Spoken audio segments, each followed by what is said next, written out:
पिछले एपिसोड में हमने देखा कि वांगलिंग ने हेवन डिफाइंग बीट को कंप्लीट कर दिया था, जिसके बाद हेवन डिफाइंग बीट के अंदर से एक जायंट गेट समन होता है, जिसके अंदर पहले तो वांगलिंग इंटर नहीं कर पा रहा था, लेकिन फिर हेवन डिफाइंग बीट यहाँ वांगलिंग को एक थंडर पूल के पास ले आता है। जहाँ इस बार जब हेवन डिफाइंग बीट का वो जायंट गेट समन हुआ तो वांगलिंग कैसे तैसे करके उसके अंदर इंटर हो जाता है। अंदर आने पर वांगलिंग को एक अजीब सा स्पेस जानने को मिला, साथ ही साथ एक बंदे की आवाज सुनाई दे रही थी जो कि वांगलिंग को डाउ के बारे में बताता है। वो असल में वांगलिंग को बताता है कि अगर तुम अपने डाउ के बारे में समझना चाहते हो तो उसके लिए तुम्हें खुद को समझना होगा। इसके अलावा भी वांगलिंग को यहाँ थर्ड स्टेप कल्टिवेशन का एक छोटा सा ग्लिम्स मिल चुका था, जिससे वांगलिंग की अंडरस्टैंडिंग बढ़ जाती है। जिसके बाद हम देखते हैं कि वांगलिंग हेवन डिफाइंग बीट से बाहर आ गया था और बाहर आने के बाद जब वो गेट बंद होने लगा तो तभी अचानक वांगलिंग को वहाँ पर एक कल्टिवेटर की झलक दिखाई थी। उस कल्टिवेटर का प्रेजेंस बहुत ही ज्यादा टेरिफाइंग था क्योंकि वो थर्ड स्टेप कल्टिवेटर है।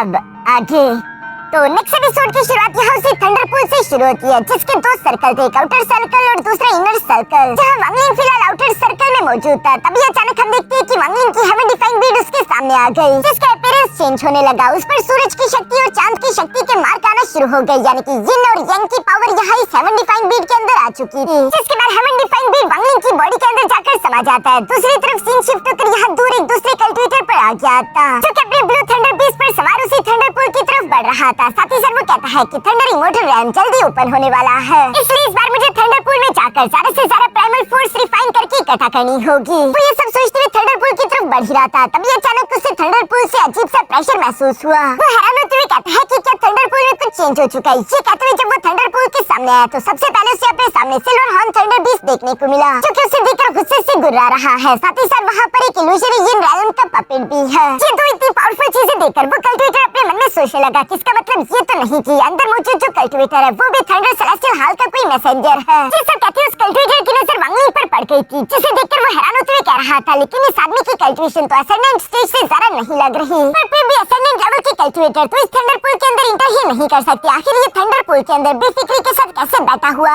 है। ये सब जब वो सोच रहा था तभी अचानक दूसरी तरफ हम देखते हैं कि वांगलिंग ने यहाँ पर सिर्फ अपनी आंखें ओपन की, जिसके साथ ही यहाँ उस कल्टिवेटर पर एक बहुत ही सारा अजीब भारीपन सा प्रेशर लगने लगता है। उससे ऐसा लगता है जैसे कि वो पूरे ब्रह्मांड के सामने खड़ा हो, जैसे कि उसकी इस आदमी के सामने कोई भी औकात नहीं हो। ऐसा प्रेशर तो सिर्फ एक थर्ड स्टेप के कल्टिवेटर के सामने फील किया जा सकता है। इतना टेरिफाइंग प्रेशर यहाँ उस कल्टिवेटर के दिल और दिमाग पर लग रहा था, वो भी सिर्फ वांगलिंग की एक नजर से। इवन कि इस प्रेशर की वजह से वो आदमी खून की उल्टी करने लगा। वो पीछे की तरफ गिरते हुए कहता है कि इस आदमी की सिर्फ एक ही नजर से मेरा दिल और दिमाग पूरी तरीके से हिल चुके, मैं अंदर से डैमेज हो चुका हूँ। आखिर ये आदमी है कौन? असल में वांगलिंग ने चूंकि उस थर्ड स्टेप के कल्टिवेटर को देखा था तो वांगलिंग अभी भी उसी बारे में सोच रहा है और इसी वजह से यहाँ ये प्रेशर इस लड़के ने भी फील किया। जहाँ पर हमें जानने को मिलता है कि इसका नाम है शेनगोंग और ये थंडर सेलेस्टियल हॉल का मैसेंजर है। वैसे तो ये कॉर्पोरल यांग रैलम का कल्टिवेटर था, लेकिन वांगलिंग की उस झलक और प्रेशर के बाद अचानक से इसको इंजरी हुई और उसी की वजह से इसका कल्टिवेशन लेवल भी गिर चुका है। शेनगोंग हैरान होते हुए कह रहा था कि मेरा डाउ हार्ट बुरी तरीके से डर के मारे कांप रहा है और मेरी कल्टिवेशन भी कम हो गई। मैं अचानक इल्यूजरी यिन रैलम पर आ गिरा हूँ। इसी वजह से हुआ क्योंकि वांगलिंग उसी थर्ड स्टेप कल्टिवेशन के बारे में सोच रहा था, जहाँ पर वांगलिंग अपने मन में कह रहा था कि हेवन डिफाइंग बीट के अंदर थर्ड स्टेप कल्टिवेशन तक जाने का रास्ता है। आज मुझे बस सिर्फ उसकी एक झलक देखने को मिली और फिर भी ये मेरे लिए बहुत ही बड़ा कीमती खजाना था और किसी दिन जब वो जायंट गेट पूरी तरीके से ओपन हो जाएगा तो उस अपॉर्चुनिटी का तो मैं अंदाजा भी नहीं लगा सकता कि वो मेरे लिए कितने ज्यादा फायदे की होगी। वांगलिंग यहाँ ये सब सोचने के बाद जब होश में आकर पीछे की तरफ शेनगोंग की तरफ देखता है तो उसकी हालत काफी खराब दिखाई दे रही थी। दूसरी तरफ शेनगोंग भी अपने मन में कह रहा था कि इस आदमी की सिर्फ एक ही नजर से मेरा दिल और दिमाग पूरी तरीके से शटर हो गई। ये आदमी यकीनन एक लेजेंडरी डाउ डीमन होगा। इसकी ओरिजिनल कल्टिवेशन कम से कम भी सेकंड स्टेप के पीक या फिर थर्ड स्टेप के नजदीक होगी, इसलिए मुझे इस आदमी को फॉलो करना चाहिए। अगर मैंने इस आदमी को फॉलो करके अपना मास्टर बना लिया तो ये मेरे लिए सबसे बड़ी अपॉर्चुनिटी होगी। मैं अपनी जिंदगी की इतनी बड़ी अपॉर्चुनिटी को हाथ से जाने नहीं दे सकता। शेनगोंग को अपने इरादों पर पूरा यकीन था, वो हमेशा दिल की बात मानता था। वो जानता है कि उसका दिल गलत नहीं हो सकता, इसलिए वो फनन वांगलिंग के सामने रिस्पेक्ट पेश करते हुए कहता है कि सीनियर मैं आपको प्रणाम करता हूँ। वांगलिंग उससे देख के बगैर ही सवाल करते पूछता है कि तुम्हें क्या चाहिए, जिस पर वो जवाब देते हुए कहता है कि ये जूनियर इसका नाम है शेनगोंग, मैं आलाना स्टार सिस्टम के साउथर्न रीजन में मौजूद शेन फैमिली से बिलोंग करता हूँ। साथ ही मैं एक सेकंड क्लास का थंडर सेलेस्टियल हॉल मैसेंजर हूँ। ओरिजिनली मेरी कल्टिवेशन कॉर्पोरल यांग रैलम की थी और मैं चाहता हूँ कि मैं आपके सामने प्लेज करूँ, प्लीज सीनियर आप मेरे मास्टर बन जाए। यानी कि ये एक ऐसी शपथ है जिस शपथ के बाद शेनगोंग वांगलिंग के साथ जुड़ जाएगा और उसे हमेशा वांगलिंग की बात माननी पड़ेगी। शेनगोंग बताता भी है कि ये इसलिए मैं कर रहा हूँ क्योंकि मैंने अभी आपके रैंक का प्रेशर महसूस किया और मैं सेंस कर सकता हूँ कि आप कितने ज्यादा ताकतवर है, इसलिए ये सब मैं कह रहा हूँ। दूसरी तरफ वांगलिंग उसकी बातों को इग्नोर करते हुए यही नहीं सोच रहा था कि मेरी कल्ट्यूशन बेशक इतनी ज्यादा नहीं है, लेकिन फिर भी इसे लगता है कि शायद मेरी कल्ट्यूशन बहुत ज्यादा है, इसलिए ये मेरे साथ ये शपथ लेना चाहता है। इसलिए वांगलिंग तो उसे एक्सेप्ट करने का नहीं सोच रहा था क्योंकि ये वांगलिंग के लिए ठीक नहीं, लेकिन दूसरी तरफ शेनगोंग वांगलिंग से कह रहा था कि मेरे साथ बहुत सारी कल्ट्यूशन फैमिलीज एफिलिएटेड है, यानी कि मुझे बहुत सारी फैमिलीज का सपोर्ट है। अगर मैं आपके साथ जुड़ जाऊँ तो इससे आपकी ताकत भी इंक्रीज होगी। और वैसे भी ये बात हम लोग पहले ही जान चुके हैं कि सारे के सारे सेलेस्टियल हाल मैसेंजर इसी तरह अपने साथ लोगों को जोड़ते हुए खुद की स्ट्रेंथ को इंक्रीज करते हैं। बिल्कुल वैसे ही जहाँ क्यान फैमिली भी वांगलिंग के साथ अलायंस बनाना चाहती थी, लेकिन वांगलिंग ने साफ-साफ मना कर दिया था क्योंकि वांगलिंग जानता है कि वो इतना सारा ताकतवर नहीं कि वो उन सबको प्रोटेक्ट कर सके। पर यहाँ पर मौजूद ये शेनगोंग वांगलिंग के बहुत ज्यादा काम आ सकता है। वो अपने मन में सोच रहा था कि ये जूनियर वाकई में काम का है, लेकिन किसी दिन जब इसे सच्चाई मालूम हो जाएगी तो तब मेरे लिए मुश्किलें क्रिएट हो सके। ये लड़का मेरे लिए अपने साथ खतरे भी ले आएगा, इसलिए वांगलिंग शेनगोंग की बातों को नहीं मानना चाहता था। लेकिन दूसरी तरफ शेनगोंग तो कैसे तैसे वांगलिंग को एग्री करना चाहता है। वो वांगलिंग से कह रहा था कि प्लीज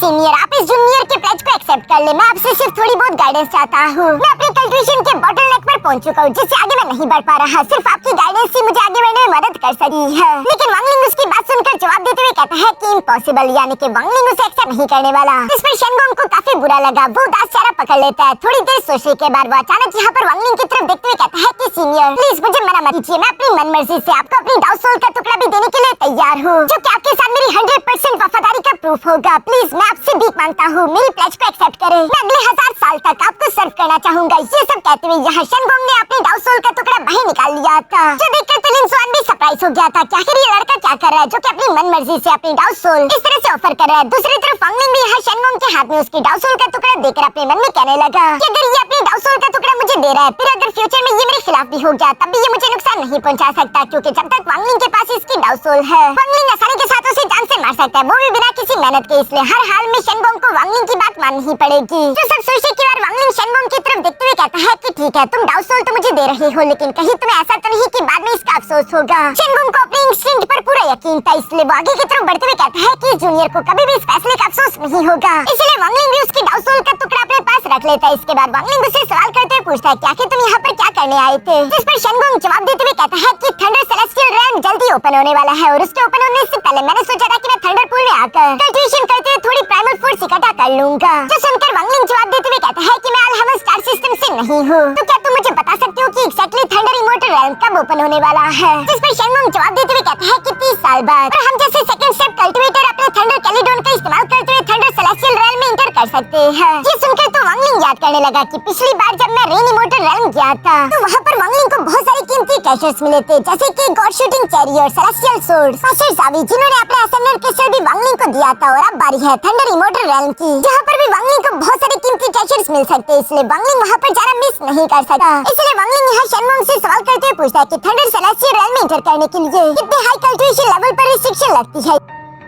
जिस पर शेनगोंग जवाब देते हुए कहता है कि असेंडेंट के लेट स्टेज और उससे लो लेवल के कल्टिवेटर आसानी के साथ वहां इंटर कर सकते हैं। पर थंडर सेलेस्टियल हाल की सीक्रेट मेथड का इस्तेमाल करते हुए सेकंड स्टेप कल्टिवेटर भी यहां थंडर सेलेस्टियल रैम में इंटर कर पाएंगे, लेकिन थंडर सेलेस्टियल रैम के रूल्स के हिसाब से कोई भी वहां पर निर्वाणा स्काइरल रैम की डिवाइन एबिलिटी या फिर उससे ज्यादा पावरफुल डिवाइन एबिलिटी का इस्तेमाल नहीं कर सकता। अगर ऐसा करने की कोशिश की तो पूरा की पूरा थंडर सेलेस्टियल रैम ही कोलैप्स कर जाएगा। जो सुनकर तो वांगलिंग काफी ज्यादा खुश हो गया था। इसके बाद वो थंडर पूल की इनर सर्कल की तरफ बढ़ने लगा, जहां पर हम देखते हैं कि वांगलिंग कदम पर कदम आगे बढ़ाया जा रहा था। शेनगोंग देखकर हैरान था कि वांगलिंग ने अंदर की तरफ 70 कदम ले लिए, 80 कदम, 90 कदम और पूरे 100 कदम सेंटर की तरफ जाते हुए 100 कदम। जी वाकई में बहुत बड़ी बात थी और वांगलिंग ऐसे चल रहा था जैसे कि उसके लिए ये थंडर कुछ भी नहीं हो। वो इसलिए क्योंकि वांगलिंग की फिजिकल बॉडी और उसकी सोल बॉडी दोनों ही थंडर से बनी हुई है, जिसकी वजह से ये थंडर वांगलिंग को ज्यादा नुकसान नहीं पहुंचा रही थी। दूसरी तरफ शेनगोंग को तो ऐसा लग रहा था कि यकीनन ये आदमी यकीनन बहुत ही पावरफुल कल्टिवेटर होगा, जिसने अपनी ओरिजिनल कल्टिवेशन कंसील करके रखी हुई है। मैंने इस बंदे को अपना मास्टर बनाकर अपनी जिंदगी का सबसे अच्छा काम किया। ये सब कहते हुए शेनगोंग भी खुश होकर धीरे धीरे से थंडर पूल के अंदर की तरफ आने की कोशिश करने लगा। जहाँ अंदर आने के बाद शेनगोंग को बहुत ज्यादा तकलीफ हो रही थी। सिर्फ 10 कदम चलने के बाद ही शेनगोंग की लिमिट पूरी हो गई और वो वहीं पर कल्टिवेशन करने के लिए बैठ गया, जहाँ उसके लिए थंडर फोर्स भी ज्यादा था। इवन कि वो खून की उल्टियां कर रहा था। साथ ही साथ वो अपने मन में कह रहा था कि अभी सिर्फ मैं 10 स्टेप ही अंदर आ सकता हूँ, क्योंकि मेरी कल्टिवेशन का एक लेवल कम हो गया। जब मैं कॉर्पोरल यंग रैम की पीक पर हुआ करता था तब मैं आसानी के साथ 50 कदम अंदर की तरफ जा पाता था। वो ये सब सोच रहा था, जबकि दूसरी तरफ हम देखते हैं कि वांगलिंग 100 कदम आगे जाने के बाद कल्टिवेशन करने के लिए बैठ गया था और वो आसपास थंडर एनर्जी को इकट्ठा करते उसे प्राइमल फोर्स में कन्वर्ट कर रहा था। साथ ही साथ वांगलिंग याद करते हुए कहता है कि ली डाउसी के साथ फाइट करते हुए मेरी एनर्जी काफी बुरी तरीके से एग्जॉस्ट हो चुकी थी। जिस थंडर एनर्जी को मैं यहाँ पर रिकवर कर सकता हूँ, साथ ही साथ थंडर प्राइमल आर्ट का इस्तेमाल करते हुए यहाँ की थंडर एनर्जी को प्राइमल एनर्जी में भी कन्वर्ट कर पा रहा हूँ, जो कि फर्स्ट कल्टिवेटर के लिए थोड़ा डिफिकल्ट जरूर है, लेकिन वांगलिंग फिर भी ये कर रहा था। और चूंकि वांगलिंग की फिजिकल बॉडी और उसकी ओरिजिन सोल दोनों ही प्योर थंडर एनर्जी से बनी है, तो इसलिए वांगलिंग बहुत ज्यादा तादाद में थंडर एनर्जी अपनी तरफ अट्रैक्ट कर पा रहा था, जो देखकर शनगोंग अपने मन में कहने लगता है कि यकीनन मास्टर की कल्टिवेशन बहुत ही ज्यादा डीप है, जो कि वो इतनी ज्यादा थंडर एनर्जी को इस तरह से अपनी तरफ खींच रहा है। मैं खुद कभी भी इतनी ज्यादा थंडर एनर्जी को अपनी तरफ अट्रैक्ट नहीं कर पाया, वरना मेरी ओरिजिन सोल बुरी तरीके से इंजर्ड हो जाती। ये सब कहते हुए शनगोंग और वांगलिंग दोनों ही कल्टिवेशन कर रहे थे, और ये दोनों ही थंडर एनर्जी को यहाँ प्राइमल फोर्स में कन्वर्ट कर रहे हैं। यहाँ कल्टिवेशन करते करते पूरे 2 साल गुजर गए थे। 2 साल बाद वांगलिंग महसूस करता है कि यहाँ जो आउटर लेयर की थंडर फोर्स है वो पूरी तरीके से 100% प्योर नहीं, तो इसलिए इससे बनने वाली प्राइमल फोर्स भी इतनी ज्यादा प्योर नहीं हो सकी। लगता है कि मुझे यहाँ इस थंडर पूल के सेंटर की तरफ जाना होगा, यानी कि इनर सर्कल में, जहाँ पर पर्पल कलर की लाइटनिंग चमक रही थी, यानी कि वो सबसे ज्यादा प्योरेस्ट थंडर एनर्जी होगी, जिसे वांगलिंग कन्वर्ट करके purest primal force of heaven and earth बना सकता है। और वांगलिंग को वैसे भी जल्द से जल्द खुद की रिकवरी करने की और खुद को ताकतवर करना था, इसलिए वांगलिंग ज्यादा इंतजार नहीं करता, बल्कि वो फिर से खड़े होकर दोबारा से आगे बढ़ने के लिए तैयार होने लगा, जो देखकर तो शनगोंग भी एक्साइटेड हो गया, और वो एक्साइटेड होते हुए कह रहा था कि 2 साल के इंतजार के बाद आखिरकार वो मोमेंट आ गया जहाँ मैं अपने मास्टर की महानता देख पाऊंगा। वो अब इनर सर्कल की तरफ मूव करने वाले हैं। अब मुझे मेरे सीनियर की डिवाइन एबिलिटीज देखने को मिलेगी, और मैं उनकी ताकत का थोड़ा बहुत अंदाजा लगा पाऊंगा, जो अंडरस्टैंडिंग मेरी खुद की कल्टिवेशन भी इंप्रूव करने में मेरी मदद करेगी। वो ये सब कहते हुए खुश हो रहा था। दूसरी तरफ हम देखते हैं कि वांगलिंग ने इनर सर्कल की तरफ धीरे धीरे करके एक कदम आगे बढ़ाना शुरू कर दिया, लेकिन जैसे ही वांगलिंग आगे की तरफ कदम बढ़ाता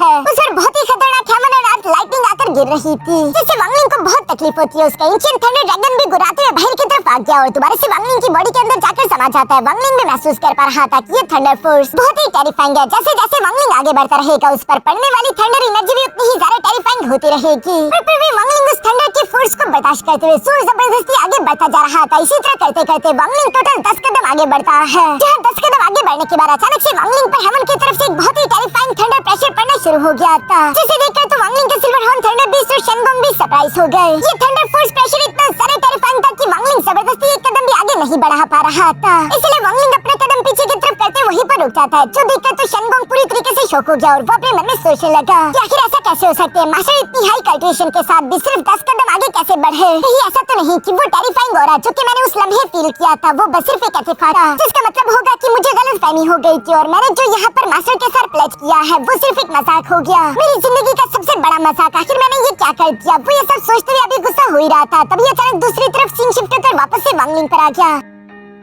जहाँ वांगलिंग सोच रहा था कि मैं अगर अपना पूरा जोर भी लगा दूं तो मैं आगे नहीं बढ़ पा रहा। हालांकि मेरी जो ओरिजिन सोल है वो भी सेम सोर्स यानी कि थंडर से बनी है, जरूर आगे बढ़ने का कोई ना कोई रास्ता तो होगा। वांगलिंग जब यहाँ ये सब सोचते हुए अपनी आंखें ओपन करता है, तो अचानक से हम देखते हैं कि हर एक चीज हवा में ही फ्रीज हो गई, पानी हो या फिर थंडर लाइटनिंग, जिससे वांगलिंग जैसे ही टच करता है वो वांगलिंग को पीछे की तरफ धकेल देती है। ये देखकर वांगलिंग कहने लगा कि हम दोनों के पास सेम सोर्स है, फिर भी ये दोनों सेम फोर्स एक दूसरे को दूर धकेल रही है। क्या आगे बढ़ने का असली राज कहीं ये तो नहीं कि मुझे जोर जबरदस्ती नहीं करनी, क्योंकि डाउ के हिसाब से हेवन एंड अर्थ के जितने भी फेनोमेनास होते हैं वो हमारे अंदर से जन्म लेते हैं, तो इसका मतलब कि मुझे जोर जबरदस्ती नहीं करनी बल्कि अपने डाउ को इसके साथ मर्ज करना होगा। ये कहते साथ ही वांगलिंग ने फौरन से अपने लाइफ एंड नेट डोमेन यानी कि डाउ को एक्टिवेट करना शुरू कर दिया, जिसमें थंडर की पावर भी थी, और वांगलिंग यहाँ पर अपने डोमेन को एक्टिवेट करके उसे यहाँ इस थंडर पूल के साथ मर्ज कर देता है। और चूंकि ऐसा करने की वजह से वांगलिंग और ये थंडर पूल एक दूसरे के साथ एक हो चुके थे, तो इन दोनों की थंडर फोर्सेस एक दूसरे को रिपेल नहीं कर रही, बल्कि यहाँ हम देखते हैं कि थंडर पूल वांगलिंग को वेलकम कर रहा था। वांगलिंग बिना किसी खौफ के एक एक कदम बढ़ाकर बड़ी तेजी से आगे की तरफ बढ़ने लगता है, जो देखकर तो शनगोंग की भी आंखें पटी की पटी रह गई थी। वो हैरान होते हुए कह रहा था कि मास्टर तो इस थंडर पर ऐसे आगे बढ़ रहे हैं जैसे कि ये उनके लिए सीढ़ियां हो,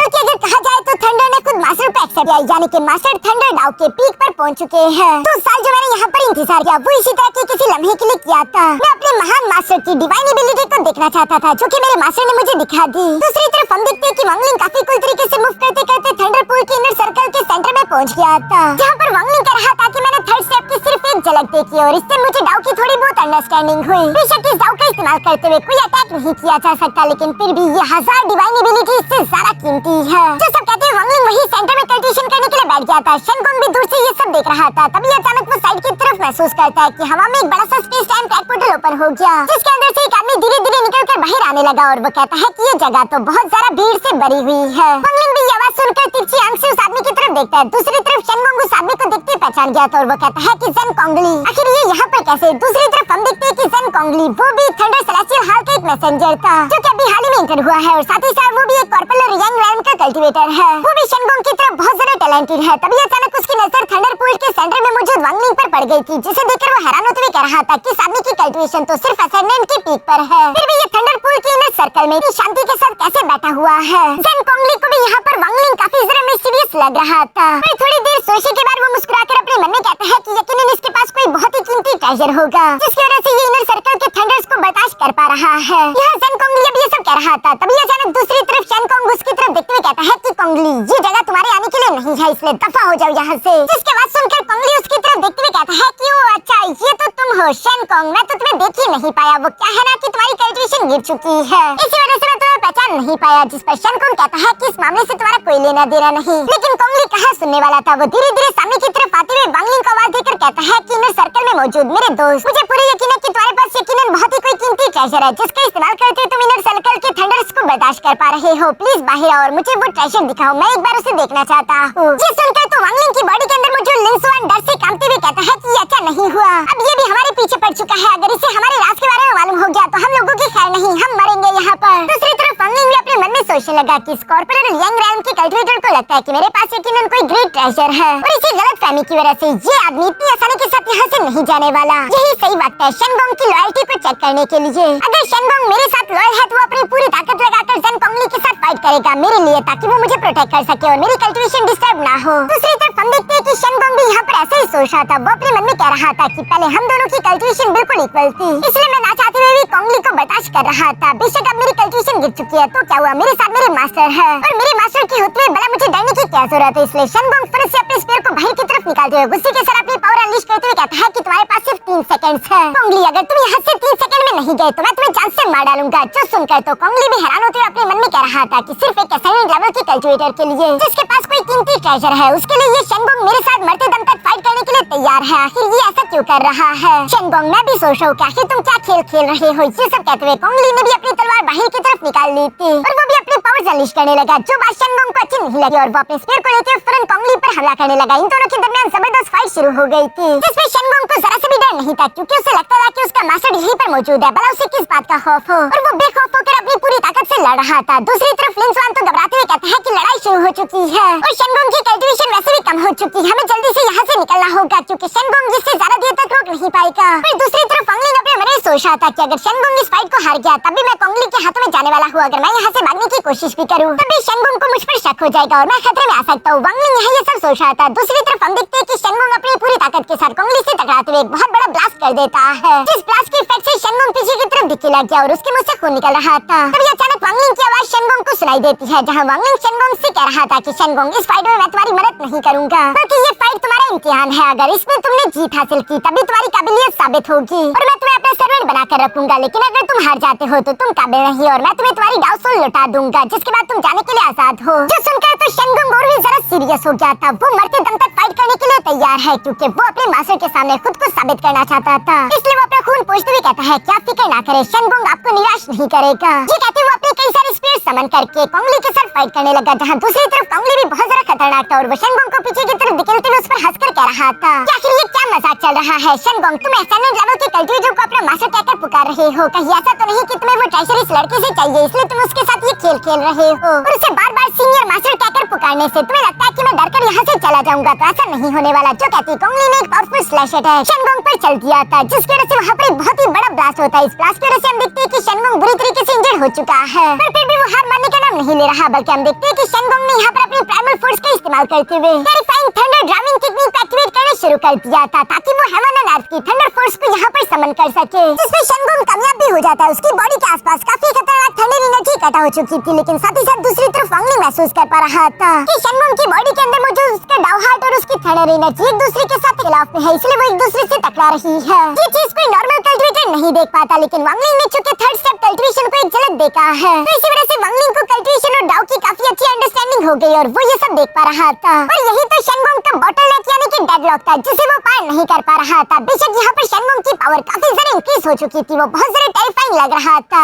लेकिन अंदर से उसकी थंडर एनर्जी अभी भी खोखली है और वांगलिंग इस बात को महसूस कर सकता है और वो साथ ही साथ ये भी जानता है कि इस डेडलॉक को कैसे तोड़ा जा सकता है, क्योंकि ऑफ कोर्स वांगलिंग की अंडरस्टैंडिंग इन सबसे ज्यादा बढ़ चुकी है। इसके बाद हम देखते हैं कि शेनगोंग ने अपने स्पेयर को कोंगली की तरफ थ्रो कर दिया था, जिसे वो अपनी तलवार से ब्लॉक करके पीछे की तरफ धकेल देता है। साथ ही हम देखते हैं कि कोंगली ने यहाँ 1000 स्वॉर्ड फॉर्मेशन आर्ट क्रिएट करते हुए एक बहुत बड़ा डिवाइन स्वॉर्ड क्रिएट कर दिया था, जिसे वो शेनगोंग की तरफ भेज रहा था। ये देखकर शेनगोंग भी अपने डिवाइन स्पेयर को समन कर लेता है और हवा में हम देखते हैं कि इन दोनों के अटैक सीधे जाकर एक दूसरे से टकरा गई। ये दोनों अपनी पूरी जान लगा रहे थे, जिस टकराव की वजह से अचानक यहाँ पर एक बहुत बड़ा ब्लास्ट हो जाता है, जिस ब्लास्ट के इफेक्ट ने इन दोनों को पीछे की तरफ धकेल दिया। शेनगोंग और भी ज्यादा इंजर्ड हो गया था, वो खून की उल्टी कर रहा था और अचानक से खड़े होकर यहाँ कोंगली से कहता है कि मुझे हमेशा तुम्हारे तरीकों से नफरत थी, लेकिन आज तुम्हारे साथ फाइट करके मुझे एक बात का अंदाजा तो हो गया कि तुम्हारे पास भी अच्छे स्किल्स मौजूद है। तभी अचानक यहाँ शेनगोंग को साइड से वांग लिंग की आवाज सुनाई देती है, जो कि शेनगोंग से कह रहा था कि शेनगोंग तुम्हारी डिवाइन एबिलिटीज में बेशक थंडर की शेप और उसकी ताकत जरूर है, लेकिन तुम्हारी डिवाइन एबिलिटीज में थंडर्स की सोल मिसिंग है। ये इसी वजह से हो रहा है क्योंकि तुम्हारा डाउ हार्ट अभी तक तुम्हारे थंडर के साथ पूरी तरीके से मर्ज नहीं हुआ, और अगर तुम्हारा डाउ हार्ट ही तुम्हारे थंडर के साथ कंप्लीटली मर्ज नहीं होगा तो तुम बताओ कि आखिर तुम असली थंडर की पावर को कैसे अनलीश कर सकोगे और उसे कमांड कैसे दे सकोगे।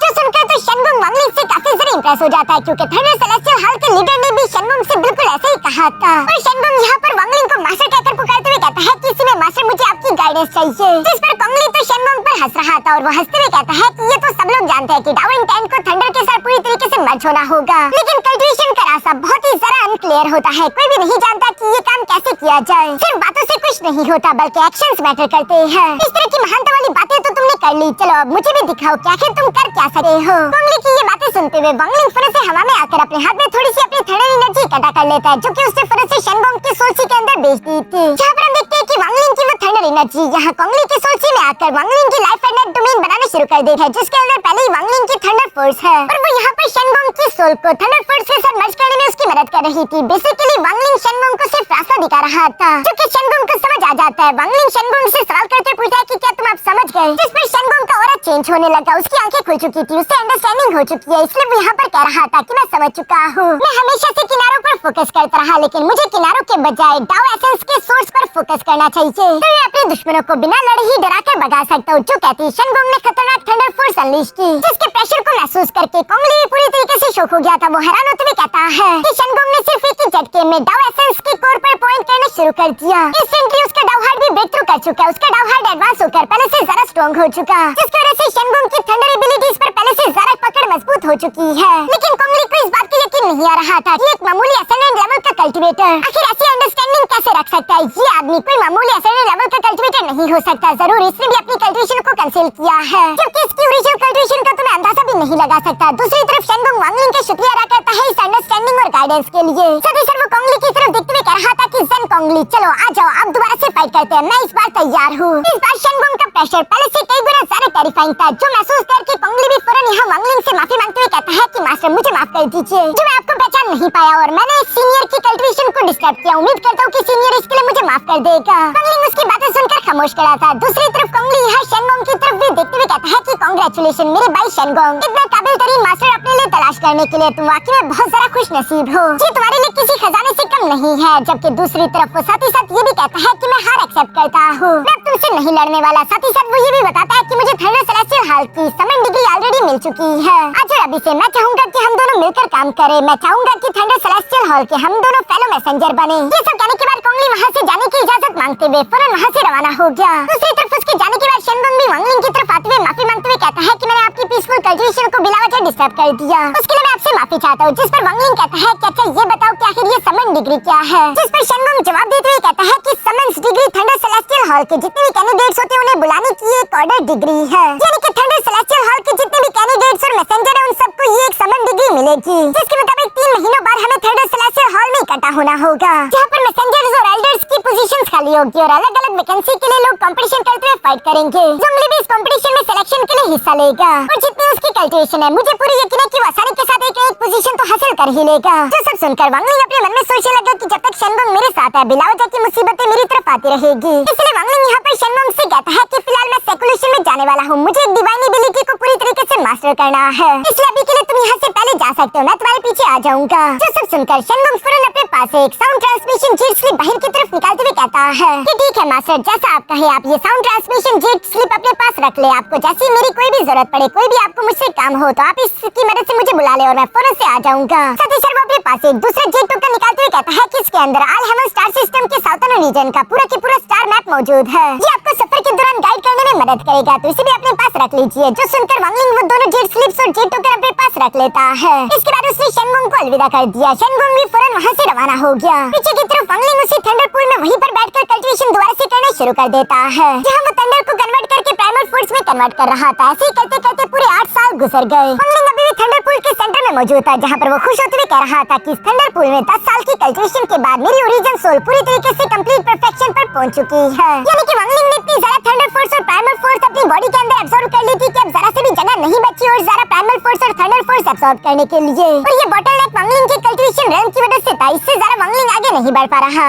इसलिए वांगलिंग सोच रहा था कि अगर मैं आगे बढ़ना चाहता हूँ तो उसके लिए मुझे सेकंड स्टेप कल्टीवेशन में कुछ भी करके ब्रेक थ्रू करना ही होगा। जो सब सोचने के बाद वांगलिंग फौरन अपने पास से हेवन डिफाइन बीट को बाहर की तरफ निकाल लिया, जिसके 5 एलिमेंट्स अब कंप्लीट हो चुके थे। जो 5 एलिमेंट्स कंबाइन होकर 2 फॉर्म्स में बदल चुके हैं, एक यिन और दूसरा यांग फॉर्म। लेकिन आखिर इस यिन यांग का मतलब क्या है? हेवन डिफाइन बीट के सारे राज अभी भी वांगलिंग को समझ नहीं आ रहे थे। वांगलिंग यही सोच रहा था कि आखिर हेवन डिफाइन बीट को आगे क्या चाहिए होगा। ये सब सोचते हुए वांगलिंग हेवन डिफाइन बीट के अंदर भी जानकर देखता है, जहाँ पर हम देखते हैं कि हेवन डिफाइन बीट के स्पेस के अंदर अभी मिस लिन वान, वांग पिंग और उसकी वाइफ की सोल्स मौजूद थी। क्योंकि वांगलिंग महसूस करता है कि हेवन डिफाइन बीट के अपग्रेड होने की वजह से वो सोल सोर्स भी ज्यादा स्टेबल हो चुकी थी। इसके बाद वांगलिंग सोचने लगा कि 10 साल तो गुजर चुके हैं, इसका मतलब कि थंडर सेलेस्टियल रैल्म के ओपन होने में बस सिर्फ 20 साल बचे हैं। और थंडर सेलेस्टियल रैल्म के ओपन होने से पहले वांगलिंग को कुछ भी करके अपना लेवल ब्रेक थ्रू करना होगा, जिसके लिए वांगलिंग यहाँ पर उसे स्टार मैप का इस्तेमाल करता है और वो देखता है कि साउथर्न रीजन में यहाँ पर बहुत सारे अबंडेंट प्लैनेट्स मौजूद हैं, जिसमें से एक प्लैनेट ऐसा भी था जहाँ पर सिर्फ मॉर्टल इंसान रहा करते थे और ये जगह वांगलिंग को पसंद आती है। वांगलिंग यहाँ पर अपना कल्टीवेशन लेवल ब्रेक थ्रू कर सकता था, जिस दौरान उसे कोई भी परेशान ना कर सके। वांगलिंग को एक ऐसा प्लैनेट चाहिए था जो कि पूरा की पूरा वांगलिंग का हो, वहाँ पर दूसरा कोई भी बंदा मौजूद ना हो वांगलिंग को डिस्टर्ब करने के लिए। इसलिए वांगलिंग अपने सिल्वर हॉर्न थंडर बीस्ट पर सवार होते उसी प्लैनेट की तरफ रवाना हो गया। और यहाँ इसी जबरदस्त सीन के साथ हमारा ये एपिसोड यहीं पर खत्म हो जाता